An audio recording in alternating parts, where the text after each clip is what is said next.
Infinity is a game where the fortunes of factions rise and fall with the missions being played. A faction that's good at one scenario might struggle with another, and a faction that's well-rounded might not specialize effectively into a specific mission lineup. For this reason, one of the key inputs to success at a tournament is being able to understand and prepare for the scenarios being played at the event. And that process of preparation is what we'll be talking about in this video, using the Australian satellite CanCon 2026 as our example. So first, we'll be talking about the general process of assessing event scenario packs, thinking about what scenario packs as a whole demand of players, and then how to use that information to prepare for an event. And then, as a worked example, we'll be going through all 5 scenarios being played at CanCon. That's provisioning, area of interest, crossing lines, corporate appropriation, and hardlock, and talking about how each of those scenarios can be approached from the position of each player. And that's sort of important here because the goal of the video is not just to talk about the scoring metrics for those scenarios, but show how you really need to think more deeply about how to approach playing and winning each of those scenarios from the position of both players to help form a picture of how you can think about scenario lineups at the event level.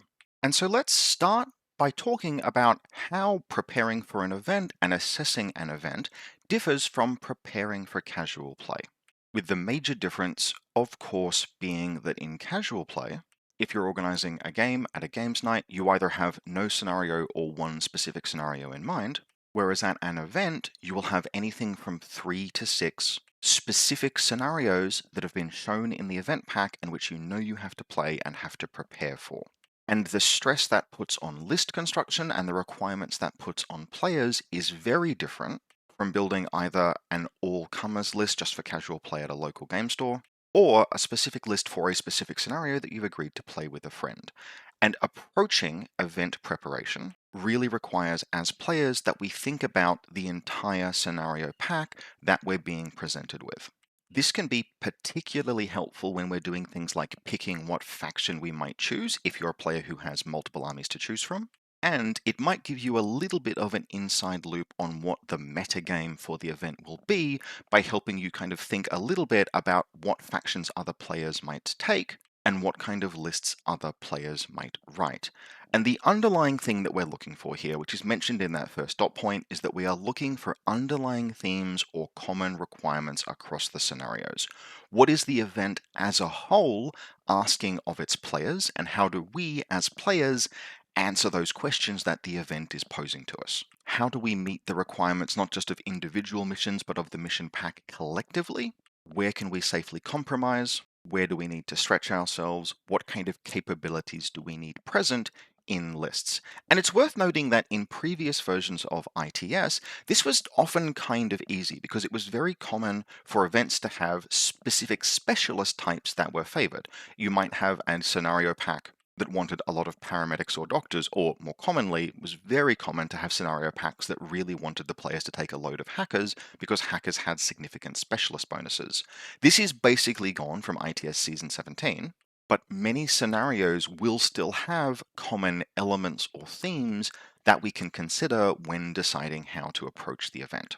And so we're going to put the cart before the horse here a little bit, mostly for the benefit of CanCon players who might be watching this, looking for some insight into how to approach the event, and give the broad conclusions that I have come to about what CanCon is asking of its players, before we jump into all of the scenarios and talk through them in detail and think about how we might approach them. Normally, this is the kind of analysis that you might come up with after going through all of the scenarios in depth, but in general, this is the kind of thing that you're looking to come up with as a result of an event analysis.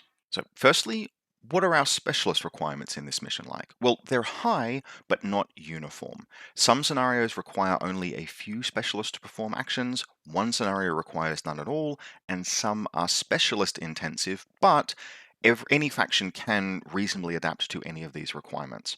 Of particular note, and as a reminder, the scenarios are provisioning, area of interest, crossing lines, corporate appropriation, and hardlock.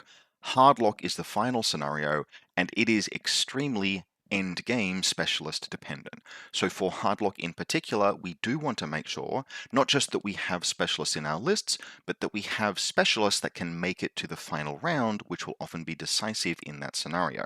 And that focus on the final scenarios or final few scenarios is something that you'll see as we go through the scenarios in the event pack, because we are going to generally bias our assessment towards the later scenarios over the early scenarios.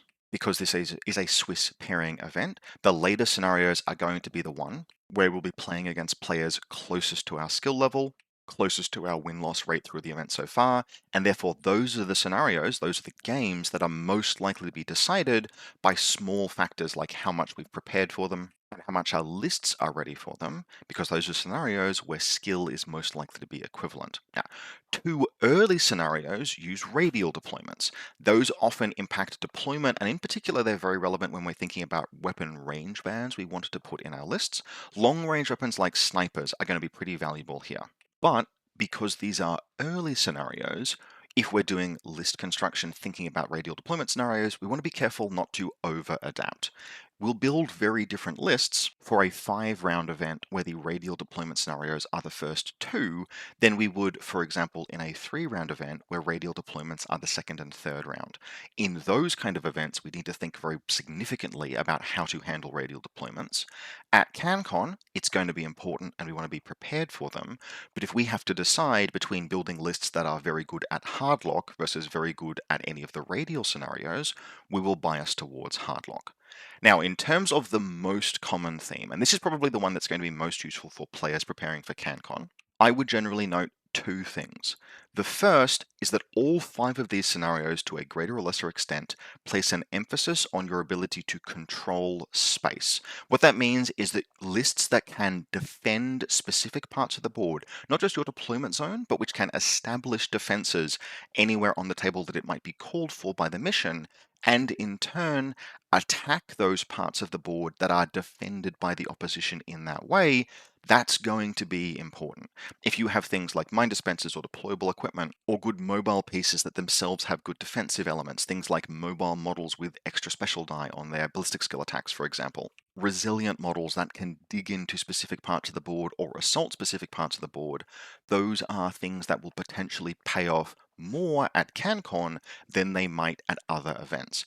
And the other thing that we wanted to focus on is that very common across the CanCon event pack is scenarios that look very active in terms of the scenario objectives, but which can often produce very tightly scored games that are decided by secondary objectives. Now, this is something that's kind of difficult to plan for, but that does mean if you can build a list that is just accidentally a little bit better at doing things like classifieds, or which tends to carry a solid order pool into the late game so you have some orders spare later in the game to randomly accomplish extra secondary objectives, things like opening panoplies, for example, in corporate appropriation, that's likely to pay off a little bit more than it otherwise would as well. And so what that tells us about the metagame at CanCon is that lists that are liable to be successful and factions that are liable to be successful are ones perhaps that can take advantage of the powerful defensive elements that were introduced in many factions in the October patch.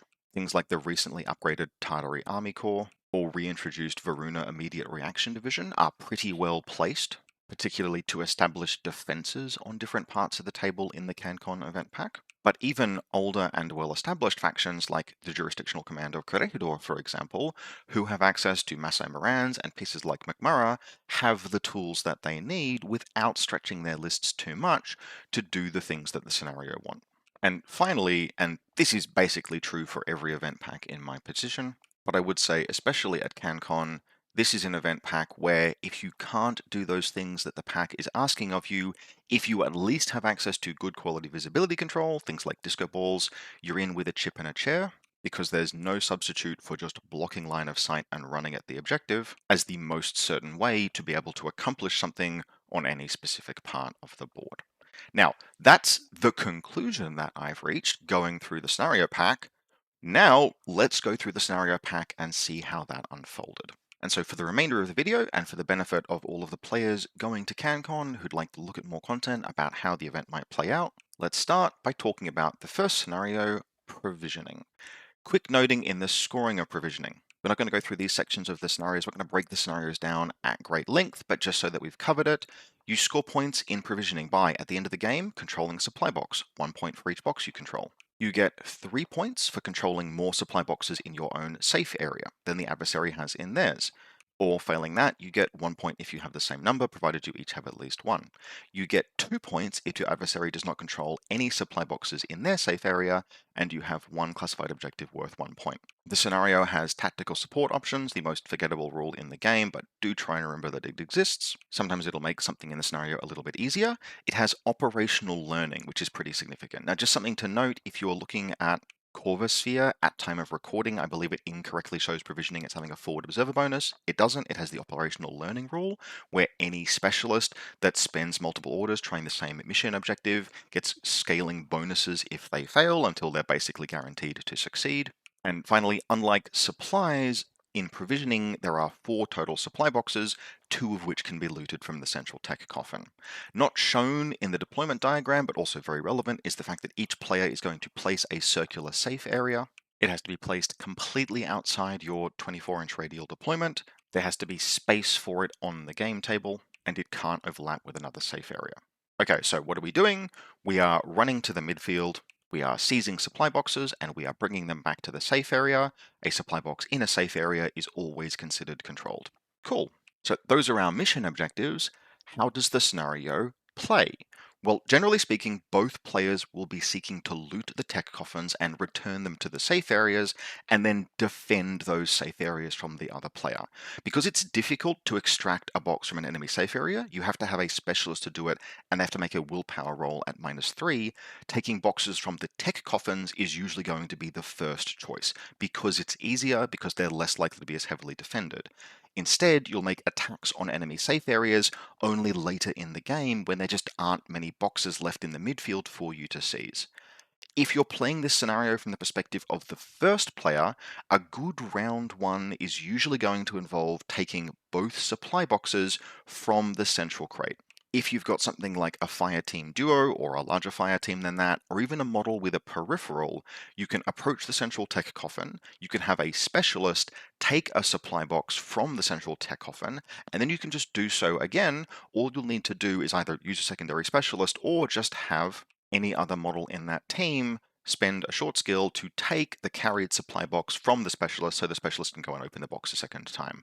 That is very lightly order intensive, but it's much less order intensive than running 2 models separately up to the objective and then running them back. You get to take full advantage of the peripheral or fire team order efficiency to pull 2 boxes back to your safe area on the first turn. That tends to be very efficient and still leave some orders either for defensive play around your safe area or more generally for offensive actions against your opponent. It sets you up with a bunch of points secured that your opponent then has some difficult choices around.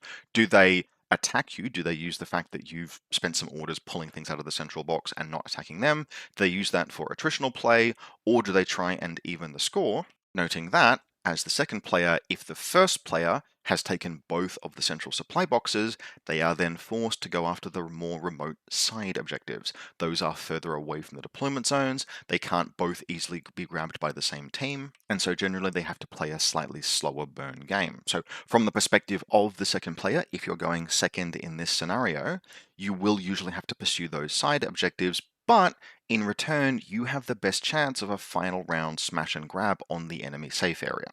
Particularly on your first turn, it's going to be pretty important to weigh up whether you think you can secure 2 boxes yourself early, or if you're better off trying to use your turn to inflict damage on your opponent and play the longer game in terms of securing those supply boxes. The second player is often the one who has to decide how quickly the scenario is going to culminate. But the payoff for playing a slow burn game as the second player is that you can make that final run on your opponent's safe area, and all you need to do is get a specialist to it and then just seize a box in order to deny your opponent points. Trying to do the same thing as first player is going to necessitate also getting away for safety, otherwise your opponent will just kill the models that are sitting around, secure their boxes again, and bring them back to their safe area. And so, as either player, but especially as the second player, there's kind of a requirement to preserve specialists that can perform that critical end game role. There are actually a bunch of scenarios where this is going to be a thing. That's why we mentioned that earlier in the video. The ability to have specialists still around into the late game begins to appear in this very first scenario, in provisioning, where we're going to need specialists on that final turn if we're looking to make a run to steal the supplies. And so, especially as second player, Having specialists that are sticky in some way, either because they are durable, they'll hang around that way, or perhaps because they're very fast, where they can pull back to safety, their safety can be prioritized, and then they can move out later on. So things like specialist on bikes, for example, the kind of models that can create a lot of distance between themselves and the enemy, those can be very valuable in this mission. Finally, just as a technical note, remember that if a model dies, any supply box it was carrying remains on the table. That means you can kind of get away without actually spending a short skill to deposit a supply box in a safe area. If you have a model carrying a supply box and you just move into a safe area and your model dies there, drop the supply box inside the safe area and it will still count as being secured, even though it's never been deposited there. Just something to note that's not completely obvious from the mission when it's presented to you, but can be very important in terms of order efficiency, particularly during the early game. So, in summary, first player generally focusing on getting the two central boxes quickly and using that to establish an advantage that either rides them through to victory or puts their opponent under pressure. Second player playing the longer game, initially focusing more on the side objectives, but with that final opportunity for a final round smash and grab. Those are your general courses to victory as either first or second player. Our second scenario is area of interest. And just as a quick note, I've flipped the deployment zone here. The CanCon Players Pack specifies that area of interest will use provisioning deployment corners, so left side deployment. That's just to make sure that tables are set up in a way that are hospitable to players. When people are setting up the terrain before the event, they'll probably be looking particularly at the left side deployment because that'll be the one used for the first two missions. So in area of interest, there is a central console, and then the players will place areas of interest. The player that has first turn will place one normal and one special area of interest, and the player that went second, who has second turn, will place one normal area of interest. This will result in two normal and one special area of interest. The special area of interest and the antenna are the important things. In terms of points, at the end of the game, you get 1 point for each area of interest that you've dominated. That's 3 potential points. Much more important is the end of game round scoring, which obviously applies end of round 1, end of round 2, and then also end of round 3. You can get 1 point at the end of each game round for dominating the special area of interest. That's the one that the first player places. And you can have 1 point at the end of each game round if you have activated the communication antenna. There's also one classified objective if the scenario is split or tied. That leads us to the second special thing about this scenario, which is that there is normally no roll required to flip the central antenna to your side, unless there is an enemy hacker in any of the areas of interest. If there is, as an ARO, they can declare that they are contesting your roll, which will turn it into a face-to-face roll, which has a very significant effect on how likely you are to succeed. You go from auto-succeeding to having to roll and being contested. And one dice versus one dice face-to-face rolls can be very lap of the gods. There are no special rules in this scenario that improve your ability to pass those rolls, so it's something to be very cognizant of. So how does area of interest play? Well, it looks complicated, but in practice it's heavily centered on fighting over the central console and the special area of interest. These account for 6 of the 10 points you can score in the mission, and so that's usually what decides the game. Now, this is often reckoned to be a scenario where the first player has a little bit of an advantage, and that's because they have the ability to place the special area of interest. And so generally speaking, what they're going to do is they're going to choose to place it in the most miserably difficult to assault place possible on the board.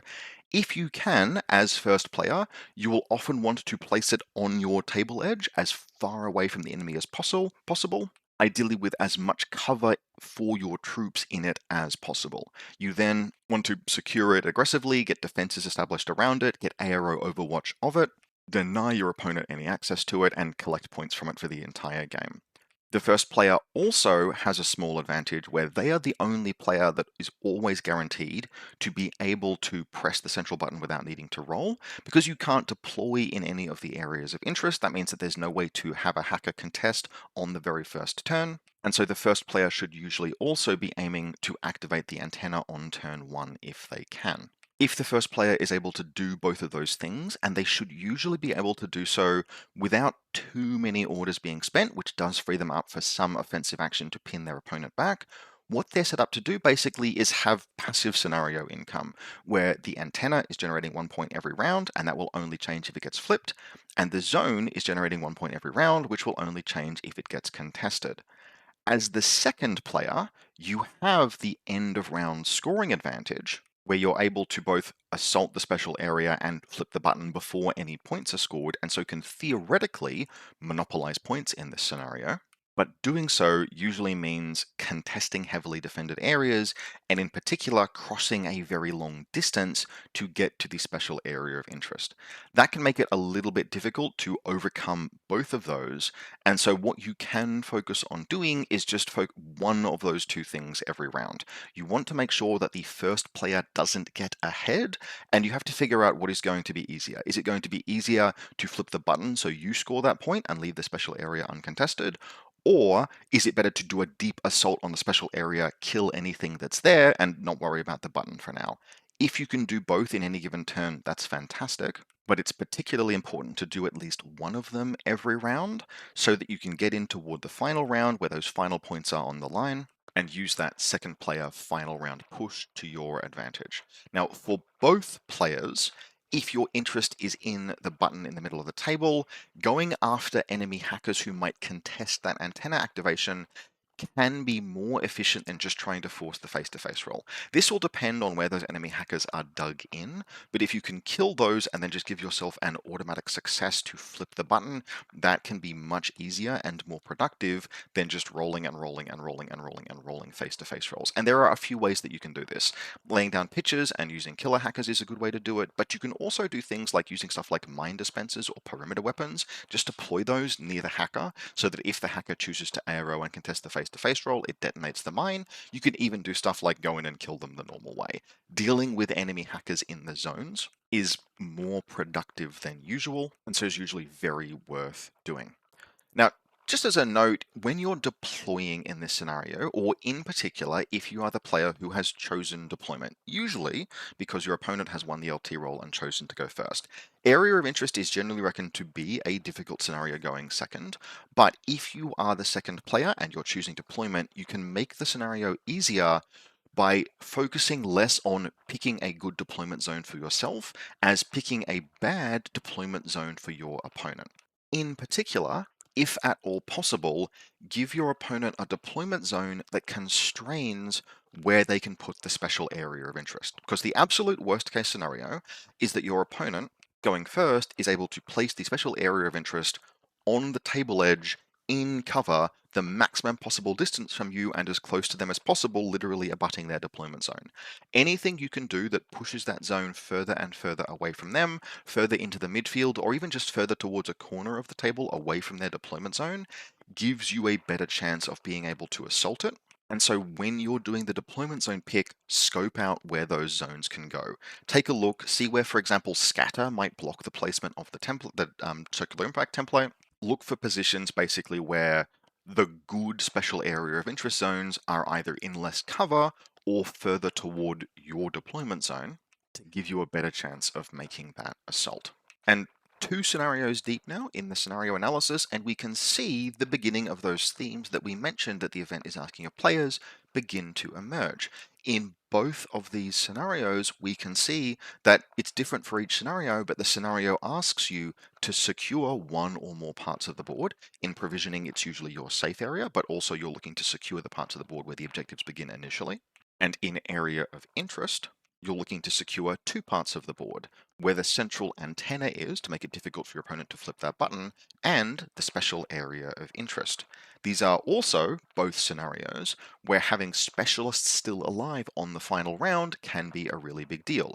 If you have no specialists alive on the final round in provisioning, you can't assault the enemy's safe area, and if you have no specialists alive in the final round of area of interest, you can't flip the button. So we're seeing again that emergent theme of specialists that are resilient enough in one way or another to survive into the late game. And that's something that will continue to come up, particularly in the final round. And we will see those themes emerge again in the final scenario of day 1, which is crossing lines. Crossing lines is one that is particularly notable for the weird deployment zones. You can't use superior deployment at all except impersonation in this scenario. Airborne is still fine. So what that effectively means is no infiltration, but instead what you get are very weird deployment zones. You have a classic 12-inch deep deployment zone as usual, and you have a special forward deployment zone that is on the far side of the halfway line, where you can deploy up to 75 points of your army during the deployment phase. You can deploy anything in it after the deployment phase. So, for example, parachutists can arrive on, they don't count towards that 75-point limit, but hidden deployment that you deploy during the deployment phase, that does count. So just be careful about your points there. In terms of points in crossing lines, it's a zone control scenario. At the end of each game round, you get one objective point for dominating either of the two. So each of the two dead zones is worth one objective zone. That objective point, that's the zones between the deployment zones. At the end of the game, if you dominate both of them, you get two objective points. And then finally, there are two antennas in the midfield, each of which is worth 1 point for having activated it. So 6 points in total for dominating zones, 2 points on the final round if you dominate both of them, and 1 point per antenna for a total of 10. Now, crossing lines is a scenario that generally happens to have a pretty specific rhythm of play. It usually begins with a big violent fight in the middle of the table because both players have deployed troops very close to one another. But then, after that big dust-up happens and resolves, it tends to transition into a much slower burn ground control mission.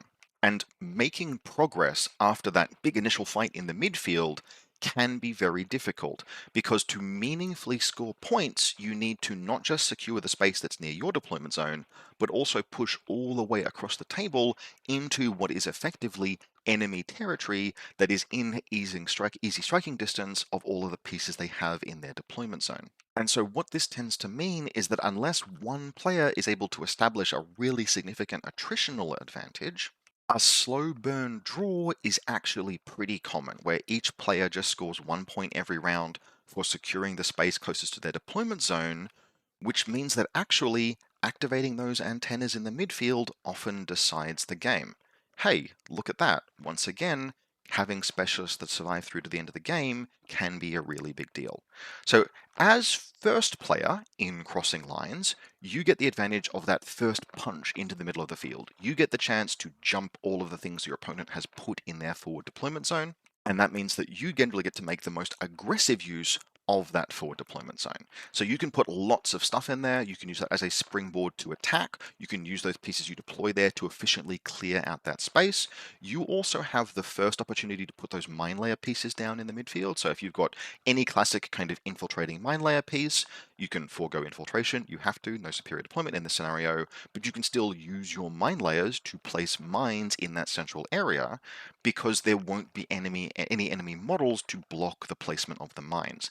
If you're the second player, you have to be careful to make sure that you use mine layer to place mines legally, because you can't ever have an enemy model or marker in the trigger area of a mine or other piece of deployable equipment placed using mine layer. So for example, if you're a nomad player with a Masai Moran, be very careful with regards to your crazy koalas, because if you're deploying them after the enemy, you can't have that crazy koala with any enemy model anywhere inside its trigger area. So as first player, we get to make aggressive use of that forward deployment zone. We'll often put quite close to the 75 points worth of models in there. We might deploy things like very dangerous close combat models, cheap warbands, mine layers, close assault pieces. You might even put one or two pieces with decent longer range guns, using that as a springboard to attack your opponent's main deployment zone. Regardless, first player usually wants to make most aggressive use of that forward deployment zone. As the second player, you've got all of the scoring advantage in this scenario. All of the scoring happens either end of round or end of game, which is very good for you. You get to figure out what you need to do to secure points round on round, but you're often going to need to forfeit having a heavy presence in that central area. You'll need to make up the ground later instead. Because those two forward deployment zones are right next to one another, and your forward deployment zone will often be putting yourself most exposed to guns from the enemy table side, you want to be really careful only putting things in that forward area that are either expendable or hidden, basically which are guaranteed to trade up in ARO, because anything else that you put in, like anything that you put as the second player in that forward zone, is probably going to die. So you need to make sure that they sell their lives very expensively, because if they're not going to do that, keep them safe back in your regular deployment area. And so what that tends to mean is, look, frankly, crossing lines isn't a hugely complicated scenario, but it produces complicated situations because you have that big fight immediately. And this means it's a scenario that tends to reward a little bit of forward planning. You want to really think about whichever list you're going to take in crossing lines. You don't really need to specialize for crossing lines terribly much. Absolute worst case scenario, even if you're running a faction that's heavy on infiltration, pieces with infiltration tend to be good at being put in those forward deployments anywhere. Things like mine layer models with infiltration, for example, are fantastic to put in those forward zones. So you generally don't need to adjust your lists significantly to account for the scenario. But particularly given this is the third scenario on day 3, you're most likely to be tired, it's very worthwhile ahead of time just sitting down and doing a little bit of math and figuring out what you'll put in that forward zone if you're going first versus if you're going second. If you're a Bakunin player, for example, you might have your Uberfall commando in the zone if you're going first, but not in the zone if you're going second, because the Uberfall herself is so vulnerable and her dying kills all of the pupnecks. And so if she's not going to be in the zone going second, that either frees up a bunch of points, or you just kind of quit the zone entirely, you just put some Morlocks there, totally fine, and you play chiefly from your primary deployment zone instead.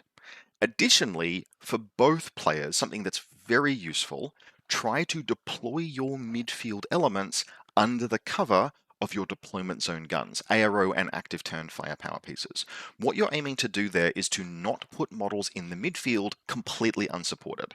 On a dense enough table, maybe that's fine, and there are certainly plenty of pieces that are powerful enough to put in that zone if you're so inclined. But the effective combined arms approach is to be prepared to use the guns in your deployment zone either to protect your forward deployed pieces with AROs or use fire support to kill threatening enemy midfielders.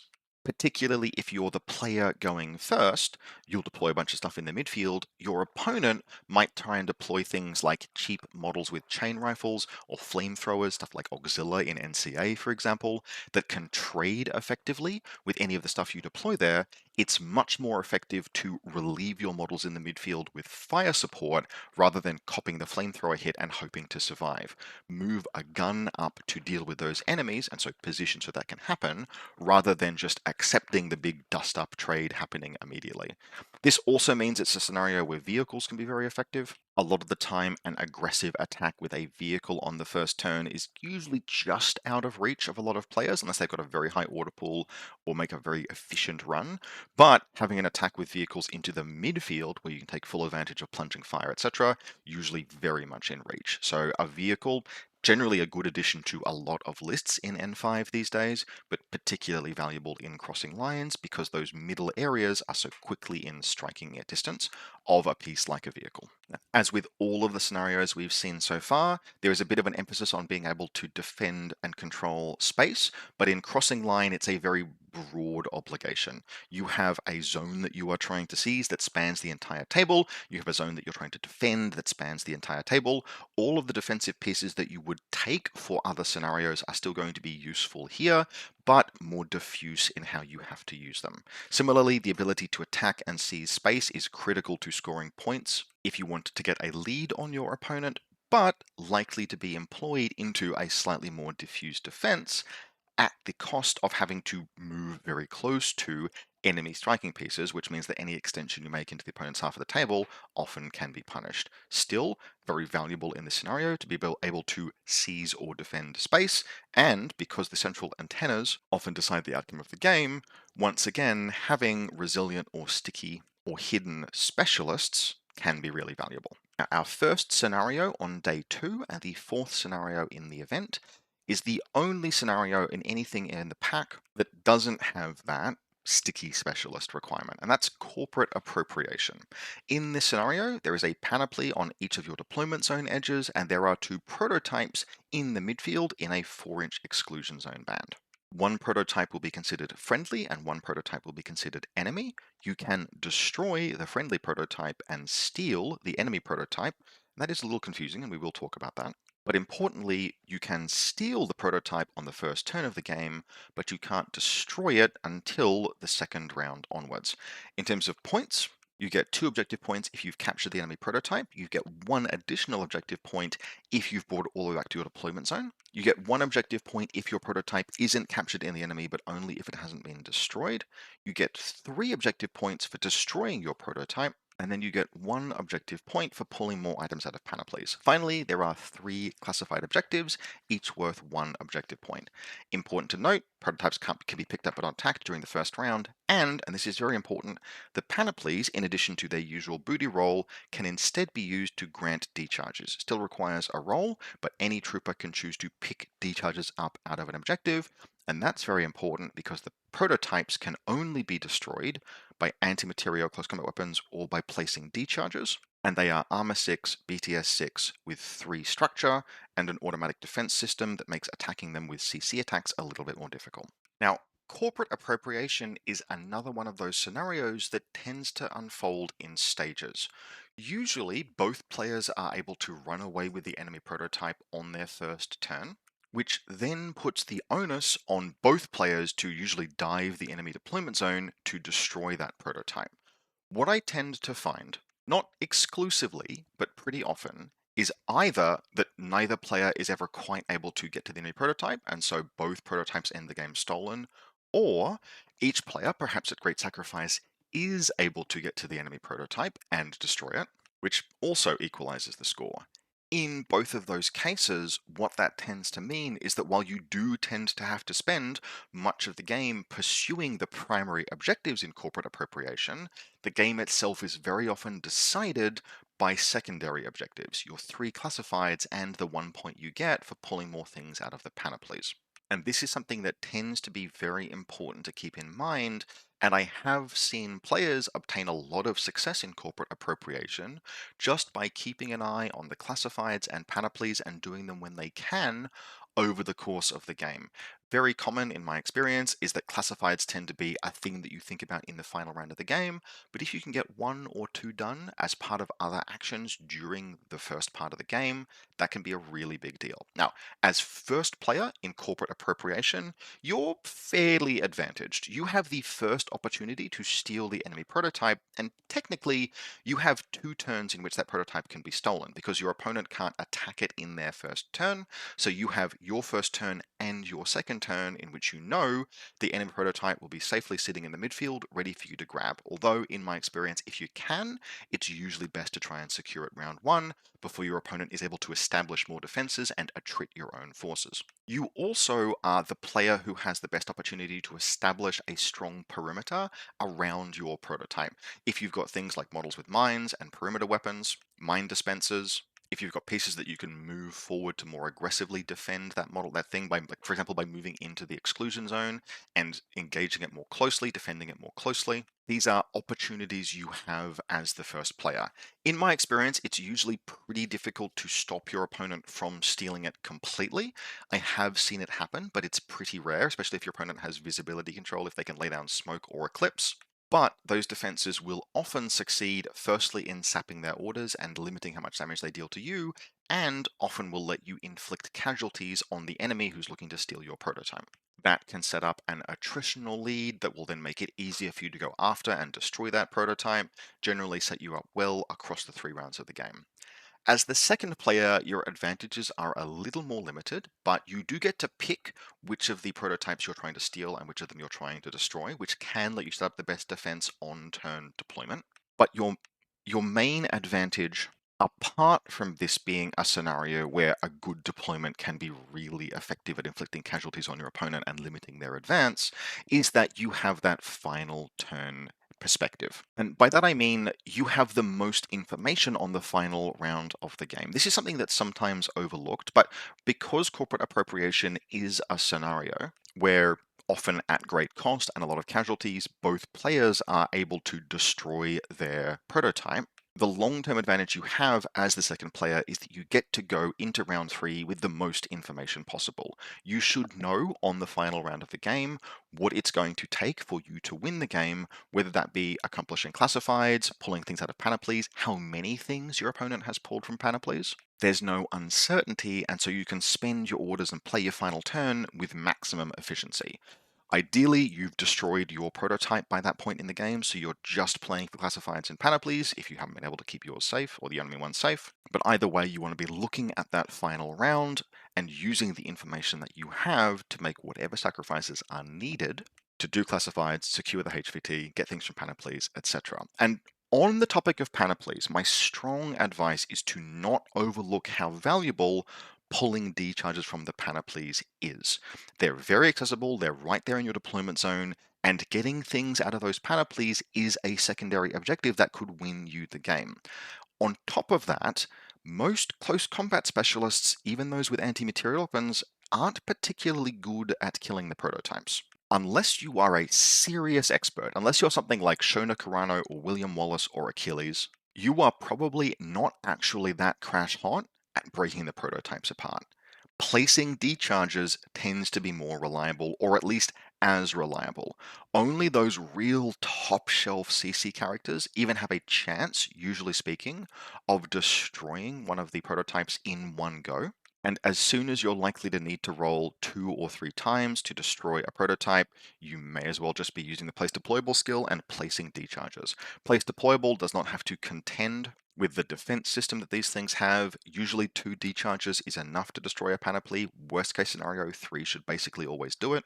And because those decharges are just fine to use, and because pulling decharges from panoplies as an action itself might be decisive in winning the game, just do that. Just think about setting some orders aside at some point during the turn, possibly as early as the first turn, just to grab decharges and maybe put them on fast models or models with smoke. Something like a model with a motorcycle, for example, you could just drive by on your way to doing something else, make a roll to pull things from the panoply, and if you succeed, not only have you potentially scored 1 point from having more things from the panoplies than your opponent, but also, cool, that's 1 more model in your army that can theoretically accomplish that big spike of points that both sides will be trying to accomplish by destroying your prototype. For that reason, corporate appropriation is also a scenario, despite the fact that it's the 4th round in the event, I would caution you against over preparing for it. One of the things I have seen some of the newer players in my community do is bias their lists towards this scenario, but not in a way that's effective. I've seen, for example, an Ariadne list that included a Beast Hunter and the Unknown Ranger, because the Beast Hunter and the Unknown Ranger have anti-material cross-combat weapons. Neither of those pieces is particularly good at destroying the objective. The Unknown Ranger is better, but still not great. And the Beast Hunter, in fact, is terrible despite having a DA CCW because their close combat score is low and they have no extra CC dice. Instead, the same list would be much better served by just pulling some details out of the panoplies, and that means they can do things like cut the Beast Hunter, probably keep Unknown Ranger, it was quite good in that list, but don't emphasize mediocre close combat models just because they've got DA CCWs. Instead, focus on your ability to assault a defended position on the table, usually by using a good combination of visibility control, mobility, resilience, and firepower. And then, if the pieces that you're going to use to launch that assault to destroy the prototype don't have a means to blow it up, pull decharges out of the panoplies with them and go ahead that way. If you do that, you'll have a list that performs better into all of the other scenarios because it's not trying to compromise as much, but you still have a very clean line of play that can win you corporate appropriation with relatively low to no opportunity cost for over-specializing in the scenario. Finally, just as a note around mentally approaching the scenario, I would kind of suggest not referring to these things as the enemy and friendly prototype. This tripped me up a lot of times because my brain kind of refused to believe that I was trying to attack and destroy my own prototype. I understand why, I get the narrative. I'm just saying that me referring to something as mine, I kind of default to thinking that I wanted to steal and secure that one, even though actually that's the one that I wanted to blow up. And because of that little mental hiccup, I think the first 3 times I played this scenario, I began my first turn going after the wrong prototype and had to reorient on the fly. Now, that's fine for practice, but you don't want to do that in the 4th round of a satellite event. And so what I've begun doing now is just referring to them very clearly as, that's the one I want to steal, that's the one you want to steal. And so from the beginning of the game, it's like, roll, who's first player? Okay, cool, Rob, you're second player. Great. I'm trying to steal that panoply prototype, you're trying to steal that prototype. That avoids me getting into a position where I can short circuit my own brain, because short circuiting your brain in the fourth round of an event would be a terrible idea. Whatever you need basically to be clear is very important, and this is a scenario where getting your objectives wrong, even if you deploy a little bit incorrectly, that could potentially be game losing. So just whatever mnemonic or mental approach works for you to not get confused by the weird language here is something that's worth practicing a little bit and employing. And then finally, the fifth round, we have Hardlock. Probably one of the most biased toward one player and difficult to play missions, which, depending on your perspective, either makes it a fantastic or a terrible choice for the finals. But it's what we have, and so it's what we're dealing with. Now, this is a scenario with 2 beacons and 3 antenna across the center of the table, or consoles, rather. Now, we will talk about this, but this looks a lot like capture and protect with extra steps. It's not, and we'll talk about why. The 2 beacons can be seized, they can be picked up by an enemy model. They can only be picked up if there are no enemy models in base contact, but to note, it's forbidden to deploy in base contact with a beacon, and you get, at the end of each game round, 1 point for controlling the enemy beacon. At the end of the game, you get 1 point if your beacon isn't controlled by the enemy. You get 1 point for each activated console, and 2 points if you've activated more consoles than the enemy. In addition, there is 1 classified objective. This is also the only scenario, I think, apart from the very first scenario, provisioning, which has tactical support, which again is worth remembering given how many times you might have to interact with buttons with consoles over the course of the game. And you can only pick up a beacon if you have first activated a console. And so how this scenario looks is like it's a scenario about stealing beacons, but that is a filthy lie that the player's pack is telling you. This is not a scenario about stealing beacons. This is a scenario about pushing those buttons in the midfield. The player with 2 out of 3 buttons pushed at the end of the game by default has a score of 4 points to 1 point, or possibly 5 points to no point if they've pushed all 3 of those buttons, which is by itself, generally speaking, game winning. Even if the first player grabbed the enemy beacon on the first turn and held it for the entire game, that will only have scored them 4 points themselves, which means that if the second player presses all 3 buttons, even if you controlled the beacon the entire game, you haven't won. And so pressing those buttons, particularly by the final round, is the critical thing in Hardlock, and it's what makes this very difficult for the first player, because the second player is generally going to be positioned to win by default. They are going to have the option to press those buttons on the final turn. They'll be able to pick deployment to defend their beacon the best. And so, as first player, your onus is to disrupt that in any way that you can. In my experience, this tends to make attritional play actually really important. Because securing the beacon, unless you have a really clean run on the beacon, because securing it generally is difficult and doesn't score that many points, in my experience, the path to victory in Hardlock for first player is to play this mission like Annihilation. You do need to try and get a classified done at some point during the game. You do need to get the buttons pressed, ideally having all 3 buttons pressed going into round 3.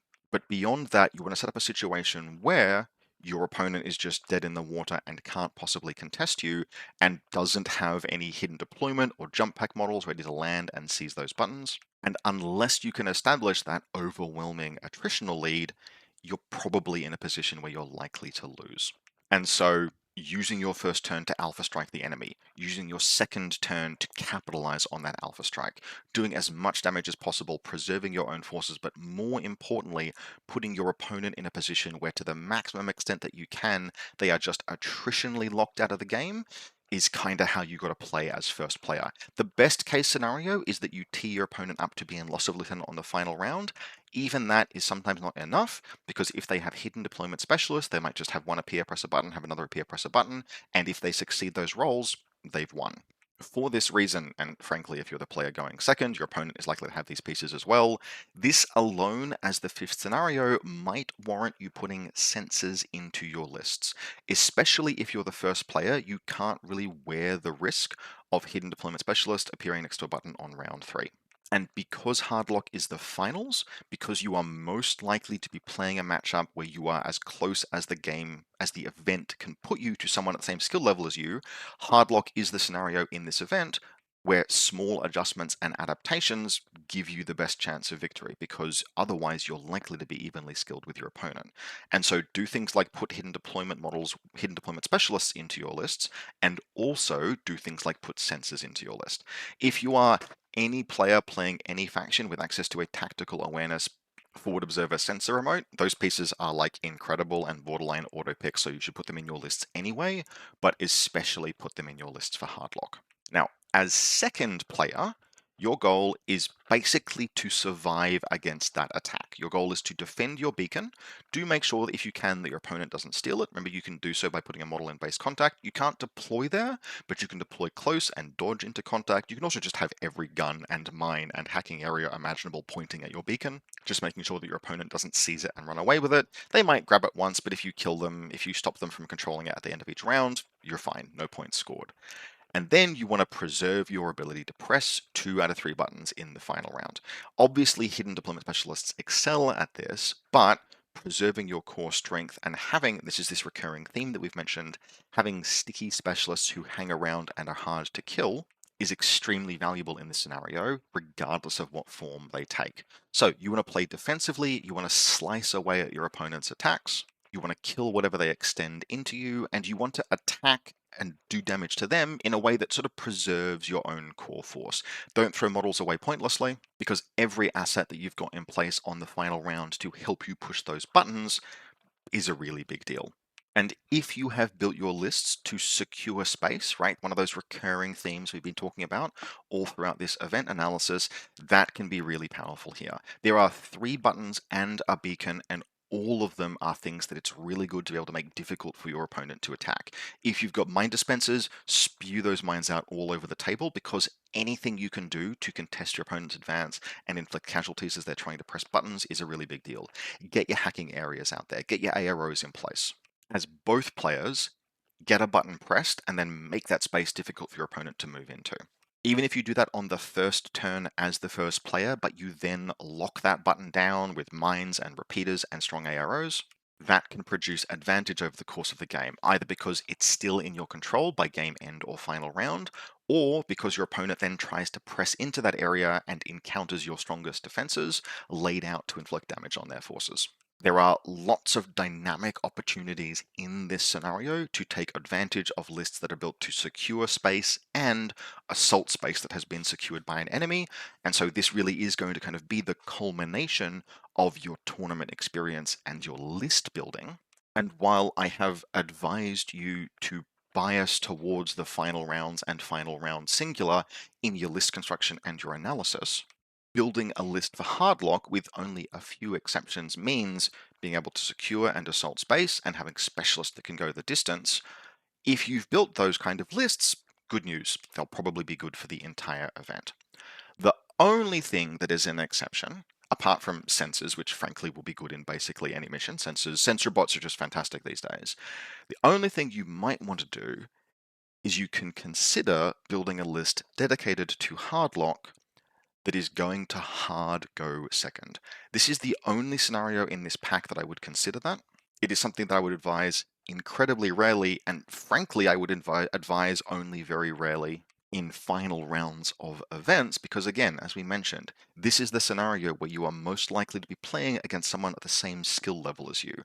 And deploying first, going second, right? If your opponent wins the LT roll and says, I'll deploy second over here, and you say, I'm going to go second, that puts you at maximum deployment disadvantage, which is most likely to be decisive unless you have a strong skill lead, and you are least likely to have a skill advantage over your opponent in round 5, but you might build a list to do that anyway, because it's that much of a difference in this scenario. So that is something that you could consider. That is a unique assessment we might make over the final round. This is the only scenario where you might choose to hard go second, but it is a scenario where you could do that. In fact, you might even consider doing that if you think you've got a skill disadvantage. If you're playing into someone and you just go, I don't know how I got here, but I don't think I can beat this person, but this is Hardlock, and maybe I can if I'm going second. You might even win the roll and hard go second in Hardlock, just because it's that much of a big deal. So keep that in mind when you're writing lists. Lists that are built to hard go second have to be very resilient. They have to have their defenses absolutely on lock. Often they need to consider things like force reconstitution as well. How are you going to get pieces back on their feet if things like your total reaction bots, your ARO pieces go down? Can you reconstitute your Swiss Guard missile launcher, etc.? And keep it fighting the entire game. You can build a list specifically for this scenario by building a list specifically for hard going second if you're willing to wear that risk. And so that wraps up our CanCon event and mission analysis. And so to recap, two of the early scenarios use radial deployments. Snipers can be good in them, but don't over-adapt to these scenarios. Specialist requirements are high but not uniform, but in basically all of the scenarios where specialist matters, specialists that survive are very valuable. Specialists that can carry on into the late game, those are the specialists that are best. And finally, basically all 5 scenarios place some emphasis on controlling space, defending specific parts of the board, and seizing those parts of the board from the opponents when they defend them. Finally, many of these scenarios tend to be decided by secondary objective, so plan on having either the models or the order count in the final round to achieve these secondary objectives. That wraps up our assessment of CanCon as an event, wraps up our discussion of how to assess event packs. And for those not playing at CanCon, I hope the use of CanCon as an example has been useful or interesting to you. If you're looking for more content on this, I believe Loss of Lieutenant has already done a video where they cover the CanCon mission packs, and in fact it was that video that caused one of my locals to approach me and say, hey, I watched this Loss of Lieutenant video, could you do one of these as well? If you've enjoyed this video and you like this content, please remember to give this a thumbs up and to subscribe to the channel. And if you'd like to support the channel, you can do so either by becoming a channel member on YouTube or via the Buy Me a Coffee link in the video description below. There's also a referral link where if you're looking to buy from the Corvus Valley web store, I can get a little bit of a kickback, but to my knowledge, it's completely not working, so meh. Maybe one day they'll get it sorted. Either way, I hope very much that you've enjoyed this. It was an interesting video to put together. It's possibly my most text-heavy slideshow I've done to date, and so if you are interested in just having a copy of these slides for your reference, I can probably put a link in the video description. Ask me if that's something that you're interested in. Otherwise, I hope very much that you've enjoyed this, and we'll be back probably next week for more Infinity content.